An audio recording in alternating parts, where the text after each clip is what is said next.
नमस्कार दोस्तों, जय हिंद। आप सभी का स्वागत है हमारे यूट्यूब चैनल एग्जाम जोली पर। साथियों, एक कहावत तो आपने सुना ही होगा, सुने पर सुहागा होना। इसका भावार्थ होता है खाकी वर्दी और चमचमाते सितारे। लेकिन इस खाकी वर्दी और सितारों को पाने के लिए क्या आप जानते हैं कितना संघर्ष करना पड़ता है? आज हम जानेंगे सब इंस्पेक्टर सुधीश सर से कि सर कितना मेहनत करके यहाँ तक पहुँचे हैं, सर किस प्रकार तैयारी किए थे, सर की रणनीति क्या रही और सर छात्र जीवन में कैसे थे और वर्तमान छात्र जीवन कैसा होना चाहिए, संपूर्ण जानकारी हम आज सर से जानेंगे। सबसे पहले सर आपको मेरे चैनल में स्वागत है। सर बहुत बहुत धन्यवाद आपको भी। जी सर, आपको वर्दी से बहुत प्यार था। हाँ, बहुत प्यार था वर्दी से। जी, कब से आप तैयारी करना प्रारंभ किए थे दरोगा को लेकर? दरोगा का तैयारी जैसे बेसिकली हम सीजीएल का तैयारी करते थे। जी सीजीएल का जी सीजीएल 2017 में इसका प्रोटेस्ट वगैरह चलने लगा, जी तो उसी समय इसका वैकेंसी आ गया था दरोगा का। उसके बाद सोचे कि इसका भी फॉर्म भर ही लेते हैं, जी जी। तो उधर प्रोटेस्ट चल रहा था, तो उसी के बाद यहाँ दरोगा का मतलब तैयारी से करना शुरू किया था। उसी से आपने सर किस प्रकार तैयारी की? आपने बताया कि हम सीजीएल की तैयारी करते थे। सीजीएल का सर सिलेबस अलग है, उसमें सर मैथ, रीजनिंग, इंग्लिश ज़्यादा पढ़ना पड़ता है। जीएस का योगदान उसमें बहुत कम है और बिहार एसआई में सर जीएस ज़्यादा पढ़ना पड़ता है। तो उस डिपार्टमेंट से सर इस डिपार्टमेंट में आप किस प्रकार आ गए अचानक?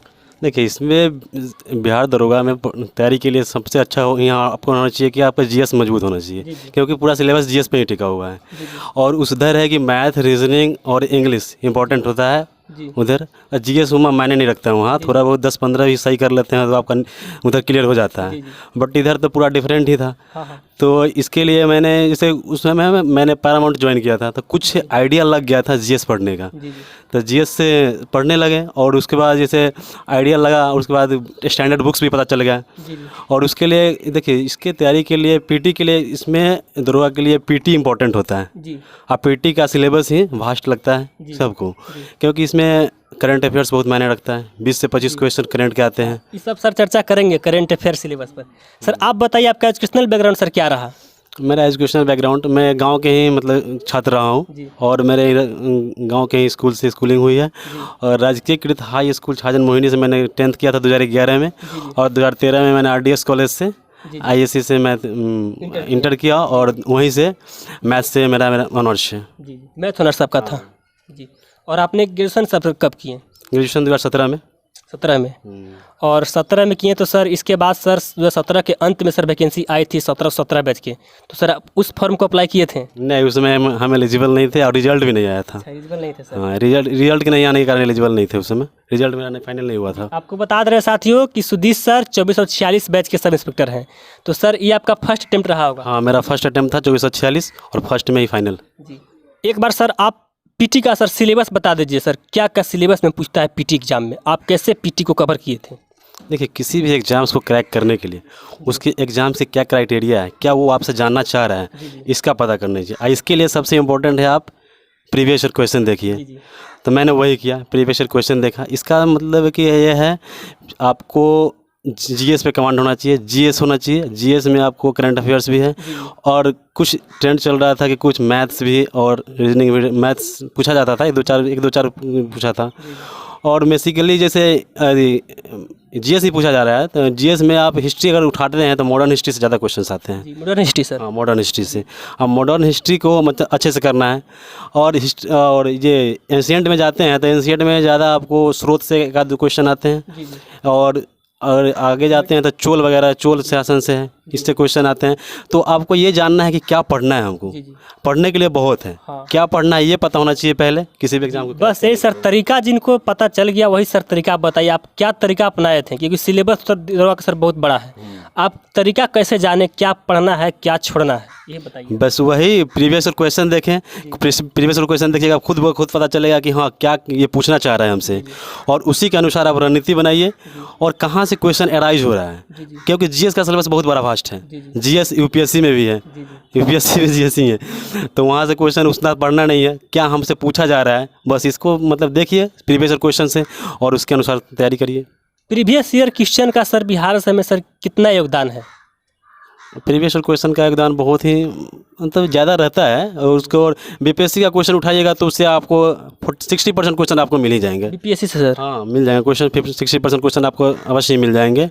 यानी जो बिहार से का तैयारी कर रहे हैं उनके लिए आप बीपीएससी का प्रीवियस ईयर बनाने का सर आप प्रेरित कर रहे हैं? हाँ हाँ, घटना चक्र बुक जो आता है उस सबका सिलेबस सब्जेक्ट वाइज उसका उसको पढ़िए, जी। आराम से हो जाएगा। और सर पीटी में सर 20 से 25 मार्क का सर करेंट अफेयर पूछता है, ये सर एक बहुत बड़ा मार्क्स बन जाता है सर। केवल एक सब्जेक्ट से सर 20 या 25 मार्क्स का आना, ये अपने आप में सर बहुत बड़ा डिपार्टमेंट है करेंट अफेयर। तो करेंट अफेयर सर आप किस प्रकार तैयारी किए थे? आप मैगजीन पढ़े थे या कोई यूट्यूब चैनल से तैयारी किए थे? इसके बारे में सर आप बताइए। करेंट अफेयर्स के मैंने एक प्लेटफॉर्म का मैगजीन पढ़ा था और यूट्यूब चैनल भी। जैसे स्टूडेंट लाइफ में सब खाना खुद से बनाता है, जी जी तो उस खाने बनाने के टाइम को सदुपयोग किया जाए। जी जी क्योंकि खाना बनाते समय लगा दीजिए अपना कोई भी यूट्यूब चैनल देख रहे हैं उसको लगाइए और सुनते रहिए, जी। उससे भी बहुत ही मतलब फ़ायदा मिलता है। अच्छा, अब ये रिवाइज होते रहता है। जी जी आप ये बताइए कि आप कहीं कोचिंग ज्वाइन किए थे या सेल्फ किए थे तैयारी? बस वही बोले ना, सीजीएल का क्वेश्चन मतलब कोचिंग लिए थे, उसके बाद से मैंने कभी कोचिंग नहीं लिया। और उसके बाद सेल्फ स्टडी पता चल गया क्राइटेरिया क्या होता है, एग्जाम कैसे पढ़ा जाता है। एक बार गाइड मिल जाता है उसके बाद से खुद तैयारी कर सकते हैं आप। तो गाइड मिला, उसके बाद से खुद से सेल्फ स्टडी करके आपको सर तरीका चल गया था पता किस तरह से हमको पढ़ना है? हाँ, तरीका पता चल गया और कैसे पढ़ना है, क्या पढ़ना है, ये इम्पोर्टेंट होता है। क्या पढ़ना है, अब क्या छोड़ना है, इसके अनुसार ही तैयारी करें। आप एक बार बता दीजिए सर क्या क्या पढ़ना है सर, आप तरीका बता दीजिए एक बार। देखिए बताया ना, जैसे हिस्ट्री पढ़ना है तो हिस्ट्री में मॉडर्न हिस्ट्री को अच्छे से करिए। पॉलिटी छोटा सिलेबस है, उसको पॉलिटी को अच्छे से पढ़ सकते हैं। ज्योग्राफी के लिए आप इंडियन ज्योग्राफी को पहले अच्छे से पढ़ें, इंडियन ज्योग्राफी को पढ़ें। और जैसे ये इकोनॉमिक्स थोड़ा वास्ट हो जाता है, तो इकोनॉमिक्स में जो होता है बजट वगैरह होता है, इसको पढ़ लीजिए अच्छे से, ठीक। और ये हो गया इकोलॉजी, साइंस को अच्छे से पढ़ें। साइंस में कुछ सिलेक्टेड चैप्टर्स हैं, बायो से ज़्यादा क्वेश्चन आता है, तो बायो को अच्छे से पढ़ें। आप कोई सर बुक प्रेफर करना चाहते हैं बिहार एसआई को लेकर? बिहार एसआई के लिए जैसे आप घटना चक्र को पढ़िए, घटना चक्र हो गया, क्राउन उसके साथ पढ़ सकते हैं। गाइड बुक के लिए क्राउन सही है। और एनसीईआरटी सबसे बेस्ट होता है, एनसीईआरटी हमने पढ़ा है, इसलिए हमको ज़्यादा कोई मतलब दिक्कत नहीं हुई थी। हमने 6 to 12 पढ़ी है एनसीईआरटी को। और आपने सिर्फ एनसीईआरटी पढ़ाई किए थे सर? हाँ, एनसीईआरटी हमने पूरा पढ़ा है, पूरा 6 से 12 तक? हाँ। साइंस भी और आर्ट्स सब्जेक्ट भी दोनों पढ़े थे? नहीं, 8 सब्जेक्ट पढ़े हैं हम। साइंस अच्छा, साइंस बैकग्राउंड था, साइंस अच्छा ही था, इसलिए साइंस पे ज़्यादा जोर नहीं दिए। और साइंस का क्वेश्चन बेसिकली छूटता भी नहीं था। कितने घंटे सर आप पढ़ाई करते थे तैयारी के दौरान? ये पढ़ने के लिए तो बहुत है समय, लेकिन अगर आप 4 से 5 घंटे भी अगर सिर्फ पढ़ाई करते हैं तो वो काफ़ी है इस एग्ज़ाम को निकालने के लिए। बस 4 से 5 घंटे सर? 4 से 5 घंटे काफ़ी है इस एग्ज़ाम को निकालने के लिए, सिर्फ क्योंकि उस समय आप सिर्फ पढ़ाई करनी है, ना कि फ़ोन चलाना है, कहीं इधर बतिया ले तो उधर बतिया ले दोस्त से। ये सब करिएगा तो मतलब 8 घंटा भी पढ़िएगा तो कोई भी बेनिफिशियल नहीं होगा। 4 से 5 घंटे में सर वर्दी मिल जाएगा? हाँ, आराम से काफ़ी है। आप सिर्फ पढ़ाई करें तो आराम से मिल जाएगा। बोलने के लिए तो लोग बोलता है 10 से 12 घंटे ही पढ़ो, तो उतना काफ़ी नहीं है। दोस्तों देखिए सर बता रहे हैं केवल 4 से 5 घंटा पढ़िए, आपको इस वर्दी आपको मिल जाएगा। अब ये बताइए सर, आपने सर एनसीईआरटी पढ़ाई की है, तो एनसीईआरटी का सर आपने नोट्स बनाए थे अलग से कोई कॉपी पर, या सर उसी बुक्स पर आप हाईलाइट कर दिए थे? नोट्स आप किस प्रकार बनाए थे? पहले एनसीईआरटी को हमने पढ़ा, एक बार तो पूरा थॉरली पढ़ा, उसके बाद ही समझ में आता है क्या छोड़ना है, किसका नोट्स बनाना है। तो उसके बाद जो है कि उसको हाईलाइट किए, हाईलाइट करने के बाद जो इम्पोर्टेंट लगता था उसका ही नोट्स बनाया, क्योंकि उसमें एनसीईआरटी का एक कॉलम बना के दिया जाता है इंपॉर्टेंट फैक्ट्स करके। तो उसका नोट्स बनाए, उसका नोट्स बनाना इंपॉर्टेंट होता है, उसको लिखिए। या जो कोई पढ़ रहे हैं उसमें आपको जो अच्छा लग रहा है कि हाँ ये बेसिकली ये एग्जाम से रिलेटेड क्वेश्चन आ सकता है, तो उसका नोट्स बनाइए, ये चैप्टर वाइज। आपने सर बुक्स पर हाईलाइट नहीं किए थे, आपने अलग से कॉपी पर नोट्स बनाए थे? हाँ, हम कॉपी से नोट्स बनाए हैं सबका। अब आ जाते हैं सर मेंस पर। मेंस के लिए सर आपने कोई एक्स्ट्रा एफर्ट लगाए थे, अलग से बुक्स पढ़े थे, या एनसीईआरटी को आप आधार बना के तैयारी किए थे? हम एनसीईआरटी की आधार बनाकर तैयारी किए हैं, और उसके अलावा कोई ज़्यादा एफर्ट्स नहीं लगाए, कोई ज़्यादा सोचे भी नहीं, क्योंकि जीएस पढ़ना उसके बाद शौक लग गया। एनसीईआरटी पढ़ने के बाद लगता है कि हाँ जीएस पढ़ने में मज़ा आ रहा है। उसके बाद एक सीजीएल का मतलब प्रिपरेशन भी छूट गया था, इंग्लिश पढ़ने में मज़ा नहीं आ रहा था, जीएस पढ़ने में मज़ा आने लगा। उसके बाद ये बस उसी के साथ मेंस का भी तैयारी हो गया। मेंस में सर देखा जाए तो सर लगभग 15 से 20 मार्क सर मैथ और रीजनिंग आते हैं। तो मैथ रीजनिंग सर आपने कहाँ से पढ़ाई किए थे या कोई बुक्स प्रेफर करना चाहते हैं? मैथ रीजनिंग तो मेरा बहुत ही अच्छा आप सीजीएल की तैयारी करें तो आपको सर मैथ रीजनिंग अच्छा होगा, लेकिन जो मैथ रीजनिंग सर नहीं पढ़ रहे हैं अभी फ़िलहाल, केवल बिहार एसआई को लेकर सर केवल जीके जैसे पढ़ रहे हैं, उसी को आधार बनाए हुए हैं, तो मैथ रीजनिंग के लिए सर वो कहाँ से पढ़ाई करें? कौन कौन सा टॉपिक सर पढ़ें कि एकदम मेंस में उनका मैथ रीजनिंग भी कवर हो जाए? देखिए, मैथ रीजनिंग के लिए आप अर्थमेटिक का पहले चैप्टर वाइज जो है उसको किसी भी, हम ये नहीं कहते हैं कि इसे आप नहीं कर सकते, यूट्यूब पे बहुत सारे वीडियोस पड़े हैं, उसको चैप्टर वाइज जो आपको समझ नहीं आ रहा है उसको देखिए। और ज़्यादा नहीं पूछता है, इसमें ज़्यादा भास्ट नहीं क्वेश्चन पूछता है मैथ का, और उसको आराम से यूट्यूब से आप कर सकते हैं, यूट्यूब पे देख करके कर सकते हैं। और जो भी अगर मेंस का क्वेश्चन जो होता है मैथ का होता है, तो उसमें अगर कोई भास्ट वगैरह क्वेश्चन आता है तो 1-2 आता है तो सबसे नहीं बन पाएगा। जैसे 1-2 क्वेश्चन आया था तो उसको आप अंदाज लगा के भी मार सकते हैं, तो सही लग जाएगा आपको। प्रतिदिन एक सेट लगाना सर कितना कारगर है? आप सेट कितना लगाते थे एक दिन में? जैसे शुरू में अगर जैसे पीटी आपका निकल जाए तो अब मेंस वहीं से मेंस का सेट लगाना शुरू कर दीजिए।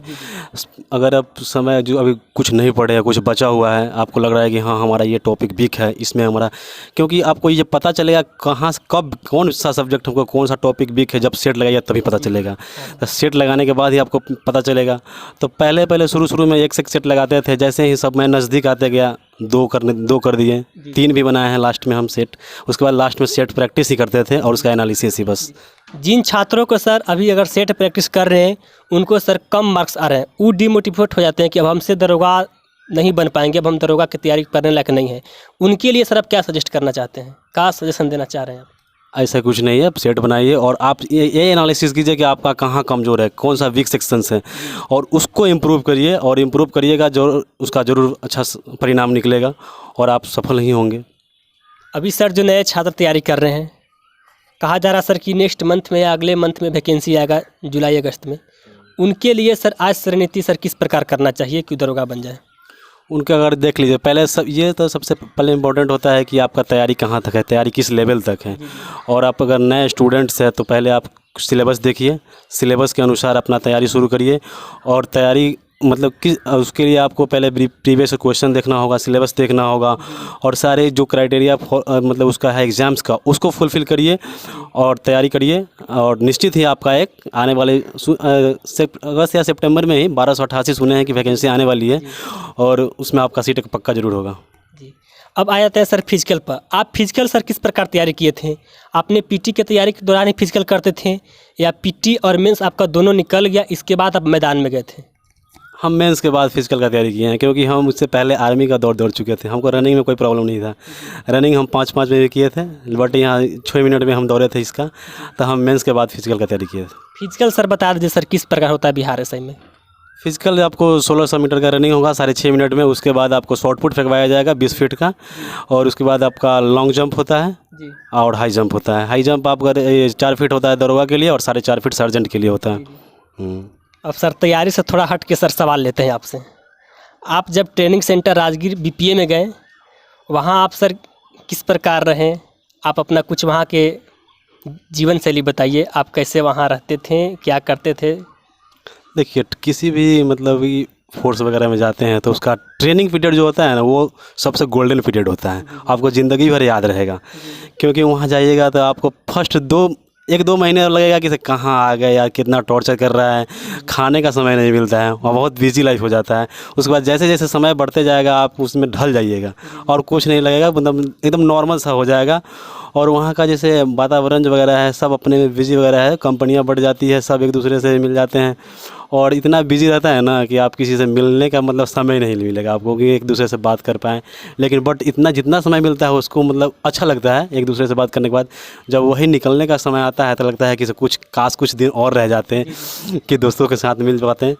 और वहाँ का जैसे बीपीए का जो है, बीपीए में आपको फिजिकल के साथ साथ पढ़ाया भी जाता है। एक दरोगा को क्लासेस चलती है 6 घंटे प्रत्येक दिन चलती है। आईपी से सीआरपीसी की क्लास? हाँ, विधि का क्लास चलता है। और ये वहाँ का एकेडमी का जो होता है 2300 का एग्ज़ाम्स होता है, वो भी आपके लिए बहुत इंपॉर्टेंट होता है आगे आपको प्रमोशंस के लिए। इसी मतलब कि जो मेरिट बनता है ना, मेरिट आपको यहाँ नहीं बनता, रैंक यहाँ डिसाइड नहीं होता है। 2300 आपका एकेडमी वाला और 200 आपका मेंस का मार्क्स होता है, उस पर मेरिट डिसाइड होता है कि आपका प्रमोशन कैसे होगा। अच्छा, उसी मार्क्स के अनुसार आपको प्रमोशन मिलता है बिहार एसआई में? हाँ, वो इम्पोर्टेंट होता है क्योंकि 2300 एग्जाम्स होता है वहाँ का, तो वहाँ का इम्पोर्टेंस होता है। मेरा वहाँ रैंक 30 था जी। 30 सर? हाँ, जी जी 1978 पास आउट किए थे, उसमें से मेरा रैंक 30 था। जी, बहुत अच्छा रैंक था आपका सर। हाँ, अगर सर देखा जाए तो अगर पढ़ के भी अगर हम जॉब लिए बिहार एसआई में, इसके बाद ट्रेनिंग में भी सर हमको पढ़ना पड़ेगा? हाँ बिल्कुल, बिना पढ़े हुए कुछ नहीं हो सकता। इसके बाद ही सर प्रमोशन वगैरह के लिए कुछ हो सकता है? हाँ हाँ बिल्कुल। जी। आपने सर इतना कीमती समय निकाल के सर हमारे व्यूअर्स को सर पूरा जर्नी बताया अपना, इसके लिए सर आपको बहुत बहुत धन्यवाद सर। आपको भी बहुत बहुत धन्यवाद जो आपने अपने चैनल में हमको बोलने का मौका दिया और कुछ अपना जर्नी शेयर करने का मौका दिया। नेक्स्ट वीडियो एक संपूर्ण वीडियो लाएंगे सर के साथ कि मेडिकल में क्या क्या होता है और मेडिकल से संबंधित जितना भी आप लोग को इंक्वायरी है आप कमेंट कीजिए। नेक्स्ट वीडियो सर के साथ स्पेशल मेडिकल से संबंधित वीडियो आएगा। तब तक के लिए जय हिंद दोस्तों।